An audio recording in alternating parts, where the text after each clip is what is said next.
తెనాలి రామలింగడు రాజమందిరానికి వెళుతుండగా ఒక వ్యక్తి పెద్ద పల్లెములోని తియ్యటి వాసన వస్తున్న పెద్ద పెద్ద మామిడి పండ్లను ఒక ఉత్తరాన్ని తీసుకు వెళుతున్నాడు. ఆ మామిడి పండ్లు చూసేందుకు చాలా బాగుండడంతో రామలింగడికి వాటిని తినాలని అనిపించింది. అయినా తమాయించుకొని రాజమందిరానికి చేరాడు.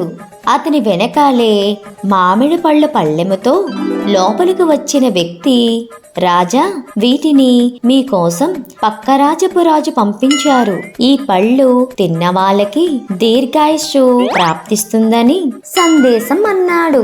పండ్లు అక్కడ పెట్టి వెళ్ళమని చెప్పాడు రాజు.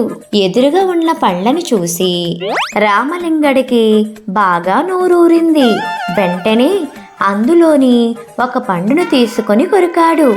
ఏమిటి? మహారాజు కోసం పంపిన పండును నువ్వు తింటావా? అది కనీసం నా అనుమతి తీసుకోకుండానే? ఎంత ధైర్యం! నీకు మరణశిక్ష తప్పదు అంటూ గట్టిగా అరిచిన రాజు భటులను పిలిపించి రామలింగడిని తీసుకొని పొమ్మన్నారు.